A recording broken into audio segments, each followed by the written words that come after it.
E hoje está aqui conosco o Rodrigo Salvador, né? E ele vai falar sobre os benefícios de frequentar uma academia e os tipos de treinos direcionados, né, pela academia ou por um professor. Quais são os benefícios desse treino, né, gente? É muito importante essa matéria. Então é bom você ficar aí, ó, no primeiro, segundo e terceiro bloco aqui com o Rodrigo Salvador, tá? Ele é professor de treino, e fica aí que você vai amar, tudo bem? Então, vamos lá. Ele é o Rodrigo Salvador. Rodrigo, fazendo uma pergunta para você, além de promover o emagrecimento e treinamento muscular, quais os benefícios que uma academia hoje realiza para todas as pessoas que lá vão treinar? Bom, primeiramente, tudo jóia com vocês aí de casa. Quero agradecer o convite, Irene. Muito obrigado pela oportunidade de poder estar trazendo um pouco de informações a vocês, telespectadores aqui, certo? Do programa Irene no Ar. Bom, respondendo então à pergunta que a Irene me colocou, né? Sobre quais os benefícios, além do emagrecimento e além da parte muscular. Quando ela fala em emagrecimento e parte muscular, ela se refere à parte estética, né? Que é a maioria dos benefícios que as pessoas procuram. Mas não é somente esses dois. Deixa eu explicar para vocês. O porquê é importante você manter uma rotina de treino nas academias.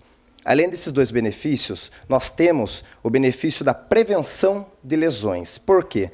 Com o exercício da musculação, nós temos o fortalecimento das nossas articulações também. Tendão, ligamento, o próprio músculo, né? E sendo assim, né, nós ficamos menos suscetíveis à lesão. Outros benefícios: melhora da função cardiovascular, melhora do sistema respiratório. Isso tudo tratando de parte fisiológica e de parte física. Temos também o benefício social, psicossocial, que seria a questão de você enturmar, você fazer novas amizades. Uma pessoa que vai numa academia, muitas vezes, ela chega lá e acaba não tendo conhecimento nenhum, de nenhuma pessoa. E com o passar do tempo, ela pega uma amizade ali, uma amizade aqui, e acaba criando até um bom laço de amizade, tanto com o professor, quanto até com os outros alunos. O ponto importante, Irene, é a questão da inclusão social, né? Que muitas vezes existe até um certo preconceito, mesmo nos dias de hoje, que as pessoas acreditam que a academia você vai lá, só faz, digamos assim, o necessário, vai lá, treina e vem embora, né? Mas na verdade não é bem assim. Assim como eu disse da parte psicossocial, existe a parte de inclusão social. Inclusive eu mesmo já presenciei muitos alunos com deficiências estando presente nos meios das academias, né? E o bom disso é que eles acabam se sentindo, né, mais iguais. Eles acabam deixando de lado o sentimento de diferença que eles talvez sintam, né?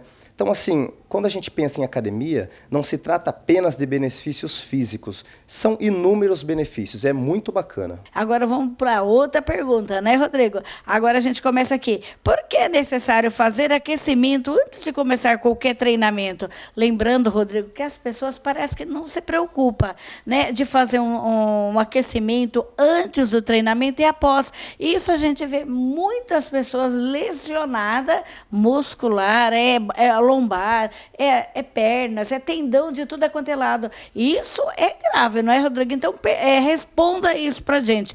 É necessário fazer esse aquecimento antes e depois?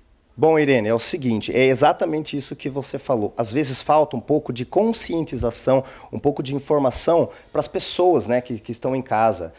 Funciona da seguinte forma: nós dividimos os aquecimentos como geral e específico. O geral, o próprio nome já diz, é algo que é direcionado para o corpo inteiro. Um exemplo quando você chega na academia e de repente o professor fala, ó, vai fazer 5 minutinhos, 10 minutinhos de caminhada. Vai pedalar? 10 minutinhos. Vá no elíptico, no transporte? 10 minutinhos. Por quê? Esse aquecimento geral, ele funciona da seguinte forma. A função dele é aumentar a temperatura corporal, certo? Consequentemente, o seu coração vai entrar numa atividade um pouco mais intensa. Então, ele vai aumentar os batimentos por minuto, vai distribuir melhor o fluxo sanguíneo. Também, o sistema respiratório vai de alguma forma se adaptando ao esforço, né, que vai sendo exercido, né, no aquecimento, e aí você vai entrando fisiologicamente no organismo, né, dizendo, você vai entrando e chegando próximo ao exercício. Esse aquecimento geral, ele é importante ser feito de forma moderada. Isso quando o intuito é apenas aquecer. Então eu falei do geral, né? Existe também o aquecimento específico, né? Então o próprio nome já diz. É algo que é exatamente direcionado, né, para determinado movimento que você vai fazer. Se eu de repente vou fazer um movimento de remar, que seria eu pegar um peso e puxar de encontro com o meu tronco, por exemplo, nada mais justo do que eu sentar na máquina, colocar uma carga leve, né, bem leve, e realizar o movimento que será executado com os determinados pesos. E qual que é os benefícios, né? Vamos lá, como a Irene comentou, né, a respeito da lesão.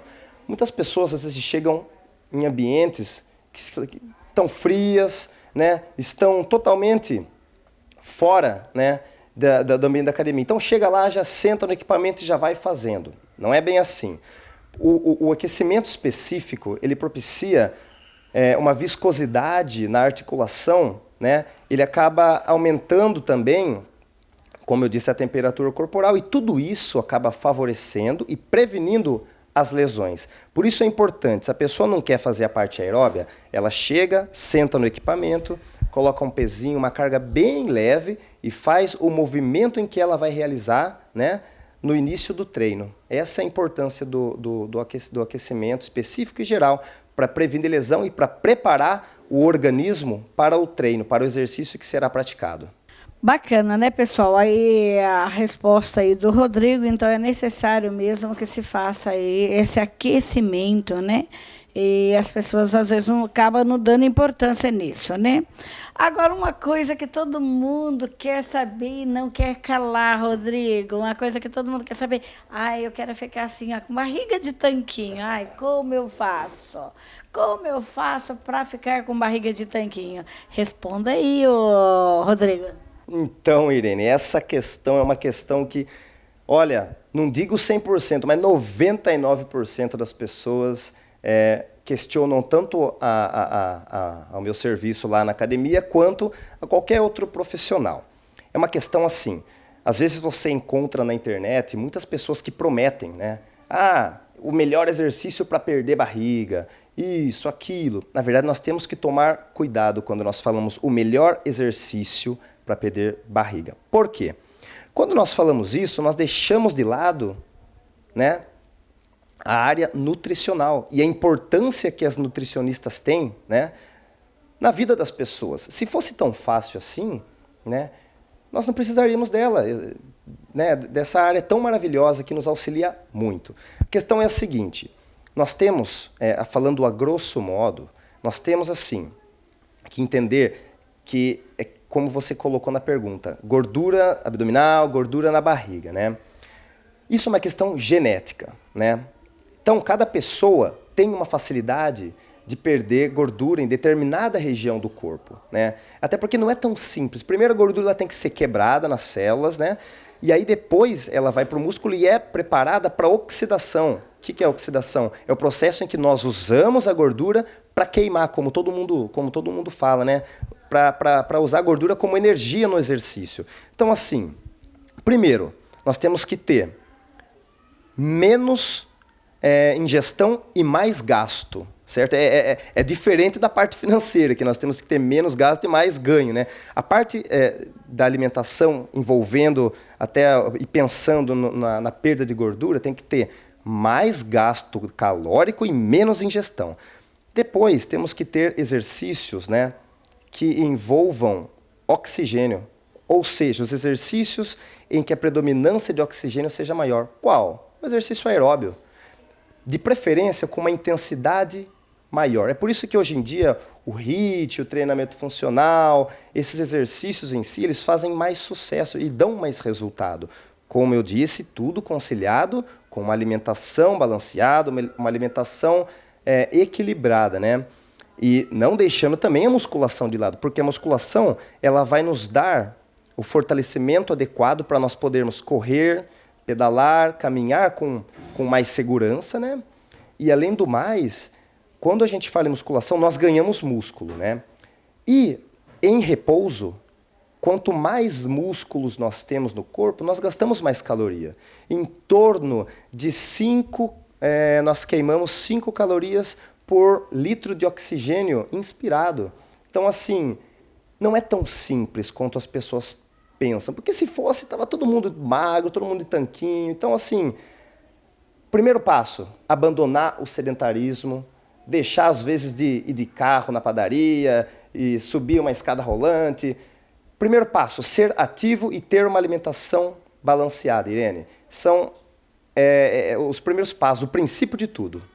E, Rodrigo, qual a diferença do exercício de musculação para funcional, né? Eu não entendo nada. O que é funcional? Que é musculação, a gente sabe, né? Que você vai lá na máquina, puxa aquele peso e tal. E o que é, né? Qual a diferença para funcional, Rodrigo? Bom, Irene, seguinte, ó. Então, começando da musculação. Musculação, o próprio nome já diz, músculo. Né? Musculação vem de músculo, de treinamento, que é algo mais direcionado, algo mais localizado para a parte muscular. Né? Então, assim, é o que geralmente nós vemos nas televisões, nas academias, é aquele treinamento em que existem máquinas, certo? Então, essa é a característica da musculação. O treinamento funcional, o próprio nome, né, funcional, esse nome aí é um pouco mercadológico, certo? O certo seria treinamento integrado. Porque funcional é tudo que funciona. Então a musculação ela também é um treinamento funcional, porque ela também funciona, né? Mas voltando para esse lado mais funcional, para as pessoas de casa entenderem, né?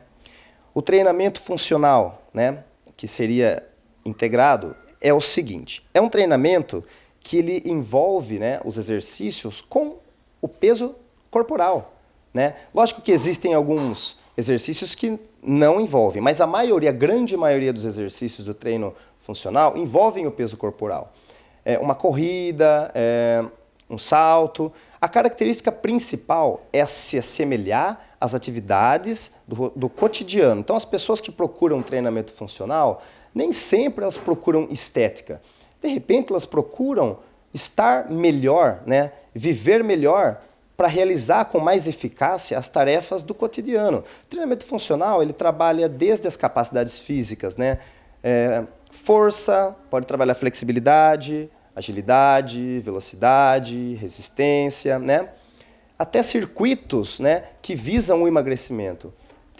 Outra vantagem bacana é que a musculação, né, outra diferença, a musculação ela geralmente é trabalhada numa sala fechada.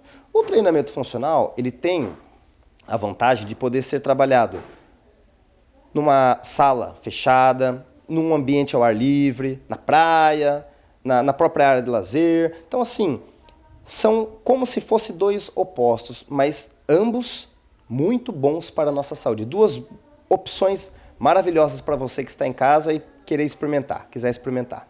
Ele explicou que é musculação e funcional, né? Agora, eu gostaria de saber, Rodrigo, se as crianças também podem fazer treino funcional e a partir de que idade é adequado? Porque, às vezes, a gente vai em academia por aí, as mães levam as crianças e as crianças ficam ali na musculação, puxando ou brincando, pondo peso, né? Isso pode ou não? E a partir de que idade é recomendado para que essa criança faça esse treino tanto funcional ou mesmo musculação, né? Bom, partindo então, né, do nosso cenário atual da sociedade, as crianças devem fazer treino funcional? Devem. Por quê? Porque hoje em dia é celular, é tablet, é escada rolante, então tudo, né, tudo gira em torno das pessoas fazerem o menor esforço possível para estarem nos lugares, né? Então, assim, a criançada hoje em dia não é como a criançada de antigamente. Como, por exemplo, eu cresci brincando na rua, jogando bola, subindo em árvore. Hoje em dia as crianças elas estão muito mais atreladas, né, a tarefas como mexer no celular deitado na cama, jogar um videogame sentado. Então, as crianças de hoje são muito diferentes às crianças do passado. Só que assim, isso vai ocasionar em problemas futuros, né? Futuramente, essas crianças de hoje em dia vão ter dificuldades de coordenação, né? Vão ter diversas dificuldades. E aonde que o treinamento funcional vai ser inserido, né? E a importância dele. Como eu disse, ele vai trabalhar as capacidades físicas. Antigamente a criançada ia brincar de pega-pega, então elas corriam. Hoje não. Então onde que ela vai correr? No treinamento funcional. Antigamente, a criançada, por algum motivo, ia subir em árvore, iam trabalhar o quê? Trabalhar a força. Hoje em dia, não se sobe mais em árvore. Vai trabalhar a força onde? No treinamento funcional. Antigamente, as crianças às vezes brincavam de futebol, praticavam esportes. Então, elas tinham também a agilidade, né, a velocidade e a resistência inseridas no próprio esporte que elas praticavam e até nas brincadeiras que elas brincavam. Hoje, aonde que elas vão encontrar isso? No treinamento funcional. Só que é importante, Irene, eu salientar e enfatizar algo para vocês. O treinamento funcional, ele é realizado geralmente em turmas, né? Então é bacana, primeiramente, pela parte social, das crianças brincarem, fazerem amizade. Outra coisa é que o grupo de crianças é muito importante ser homogêneo. É bom você ter um grupo com idades parecidas, não ter um grupo com uma criança de 3 anos, outra de 10. Por quê? Porque aí pode ser que a turma fique um pouco dispersa. Então, e até mesmo é importante nós deixarmos as idades bem esclarecidas, né, divididas, pela própria aula que nós vamos montar. A partir dos 3 anos, já é uma idade que dá assim, para a gente fazer uma aula bacana, bem lúdica. Como eu disse, a aula da criança de 3 anos não vai ser a aula da criança de 10. Porque aí, a criança de 3, né, nós podemos inserir mais brincadeiras lúdicas, nós podemos adaptar a aula à realidade da criança. Já a criança de 10, nós podemos adaptar a aula, colocar brincadeiras diferentes, tudo aquela na devida faixa etária da criança. Na musculação, né, aí é outra história. As pessoas acreditavam muito na relação de pegar muito peso, pode atrapalhar o crescimento. O principal motivo que atrapalha o crescimento é encurtamento muscular. Isso é algo perigoso, né? Mas assim, as máquinas de musculação, né? Os engenheiros, quando eles fazem as máquinas, eles geralmente costumam fazer as máquinas para pessoas com uma altura média de 1,70 m, 1,75 m. Então, assim, pessoas muito altas, às vezes, têm dificuldade de regular as máquinas. Então, crianças vão ter muito mais dificuldade, né, de fazer exercício nas máquinas. Então, se por um acaso alguém perguntar, a criança pode fazer musculação? Pode. A partir da faixa etária de uns 10, 11 anos, eu já tive inclusive alunos lá na academia com essa faixa etária, só que o trabalho tem que ser totalmente diferenciado. Temos que trabalhar com pesos livres. O que seria pesos livres? O pezinho que a gente faz os exercícios, né? Temos que fugir das máquinas. Lógico que não posso falar que todas. A grande maioria foi desenvolvida para pessoas, né, que tem uma altura média entre 1,60 m a 1,80 m, né? Eu recomendo particularmente o treino funcional. Inclusive na academia nós temos turma de Funcional Kids e a gente vem desenvolvendo um trabalho bem bacana, com um retorno bem bacana. Bom, tá aí, né, gente? Não tem como contestar isso. É fundamental, é para a saúde, é autoestima, é para o corpo, é para a beleza. Gente, nem sempre a beleza também deve se correr atrás. Tem que correr atrás da sua saúde. E para isso nós trouxemos aqui o Rodrigo Salvador, que é da academia Sportway. Legal. Onde fica essa academia? A academia fica no bairro 1º de Maio, certo? Rua João Tedesco, número 595, certo? Lá nós trabalhamos com lutas, trabalhamos com as danças, a zumba, e agora estreou a dança fitness, né? Que é de manhã turma, temos a musculação, né? Temos o balé, temos o treinamento funcional Kids, temos um leque de opções para você que quer cuidar do seu corpo, quer cuidar da sua mente, quer cuidar da sua saúde, que quer mudar de vida mesmo.